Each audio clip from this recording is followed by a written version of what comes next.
70. ders fıkıh müyesserden nahmaduhu ve nusalli ala rasulil kerim. Dersimiz barıglı fıkıh müyesserden namazın tertibinden bir adam imam olacak bolsa şoňa bir şarayet bar.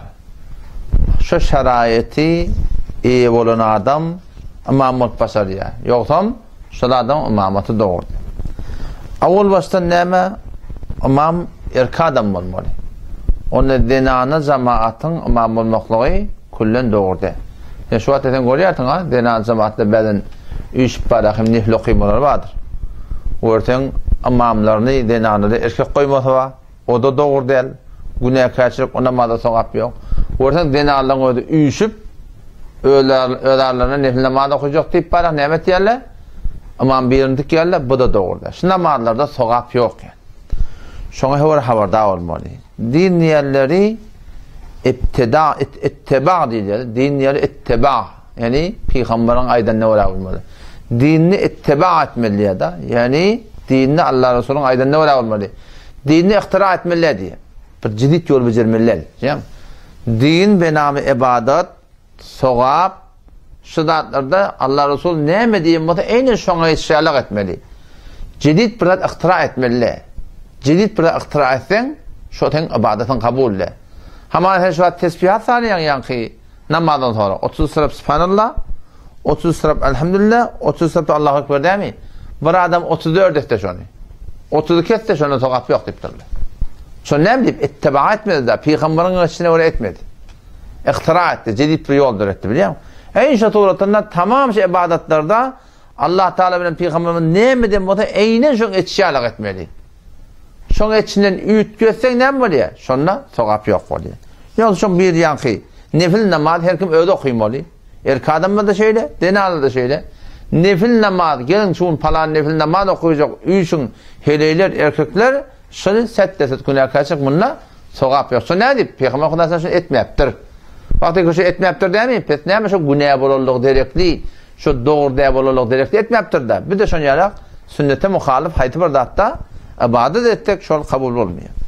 Belki Peygamber Aleyhisselam'ın hadisi var. Eğer şol hadisin ben şu at yüde çıkartıda aydı bilsem bir acayip bir hadis şunu gördüm şonu.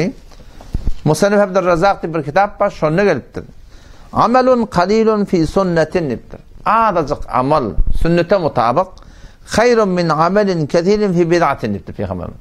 Köp amel et diye yöne bid'atta. Yani cedid bir yoldur etiptirler. Näme ýanky ady näme? Gara çarşamba namaz diýip, şoňa meňes bar ahim başlaky kadr namaz diýip, kadr namaz dogry ki. Yani kadr gece ibadet etmek dogry, yani kadr namaz diýip falan şereket okuymaly, we falan okuymaly. Şoňa meňes leyletur ragaib diýip bir namaz wejepdirler. Şoňa meňes bejerilen namazlar bar, o namazdan ki kullen dogry değil. Ondan berdi. Allah Teala bilen Peýgamberiň aýdan ibadetleri bar da, şonu sünnete mutabık amal etmeklik şonda näme? Şonda sogappa. Peygamber näme diýär? Amelun qalilun fi sunnetin. Azıcık amal. 2 rekat. Sünnete mutabık hayrun min amelin kethir. Köp amel etdi. 100 rekat fi bid'atin. Bid'at diýipdir. Munna sogap ýok diýip. Ve men istennebi. Her kimi ki men Resulü Huda yani bar ahim iqtida etdi. İdmi düşse fehuve minni diýip Peygamber. Şo menden nipdir. Ve men ragibe an sünneti. Her kimi sünnetime ters tursa, yüzüne vursa jidit bir yol derse feleyse minni. O menden men ummatynda nädipdir diýip. Şona jidit din bolýar da. Resulullah getiren dinni aýryp jidit bir din dören adam bolýar. Ondan şoňa şoňa beter habardar bolmak gerek. Hawa asli der habarayly, asli mowzu barayly. İmam boljak goda bir adam, erki adam bolmaly. Pes denana jemaatyň imamat dogurdy. İkide musulman bolmaly. Pes onda kafir bir adam, şä bir adam kafir bolsun, Kur'an okyp bilýän bolsun, he? Şu kafirler we musteşrikler we tefsir etdirler. Tefsir ettirlesin. Şu borum İslam'ın için ehli ilim, yani imanı yok yani. Haydi bir kafir gelip şular Kur'an okuyup biliyor, odan da Kur'an okuyup gelsin imam edayli, munimi doğru değil yani. O şatoratında imam balığa olmalı, şatadan sagiri olmalı, hem balığa olmalı. Onun imamatı doğru değil. O dördün imam akıllı olmalı. Değerli adam, oradan buru asılaya, buru tusulaya, aşağı asılamatı gelen imam mula demeklik, ona doğru değil yani. Beşinciden imam etcek kıraatını var akın kadir olmalı.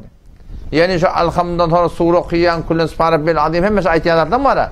Şu kıraatını, elfaz-ı arabini doğru tuğratında eda ettiyen olmalı. Yokum ne olmalı? Mana evvel olmalı.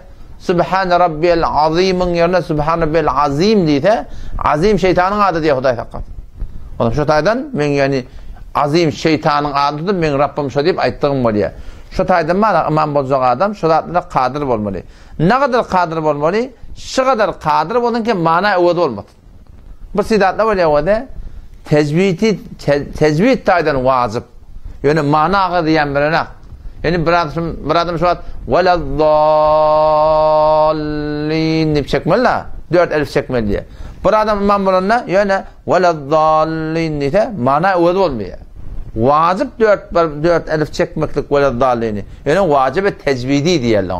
Vacip şer'i der yani. Şimdi biliyor musun? Şuna mühendis bir adam o sen aytyan tecvidin rahat etmesin. Mana ütgetmese bolluğu. Manası ütkese onu şu adam müşkül tabii. Bir adam şayet avdallap çeksin ama tecvid doğru da olsun. Mana ütgen bol ne? Onda o da doğru da oluyor. Şu doğrusundan. Ondan sonra bir adam imam olacak bolsa şu öz dehlet kılacak bolsa malakım yankı öz faraizi var da dinleman duracak yerin arafta olmalı, avratın örtülü olmalı, kıvla qarşın bakılı olmalı, qoslu olmalı, dehleti olmalı. Şu şertden hemmete cayini bitirili olmalı. Yoksam imam olmak doğru değil yani. O yerlerinden neyme bir sizatla oluyor. Uzur değil ya da hemişe bulunanıya. Hemişe peşe koyuyor. Hemişe mana yıl çıkıptı o. Şöyle uzurlu adam olmalı, imam olacak adam. Çünkü imam ol adamdan namazı mı oynadı ya da. O da otada durunca peşe koyuyor. Ya mana yıl çıktı. Yani hem sadı neyme?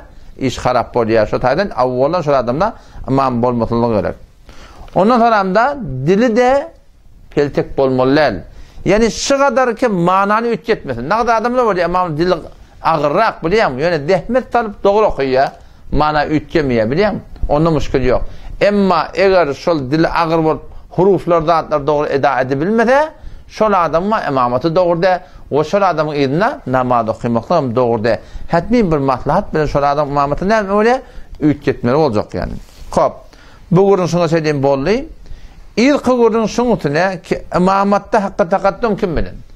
Kim evunca imam bolmalı? Vaktimiz adalıp vardı. Hop.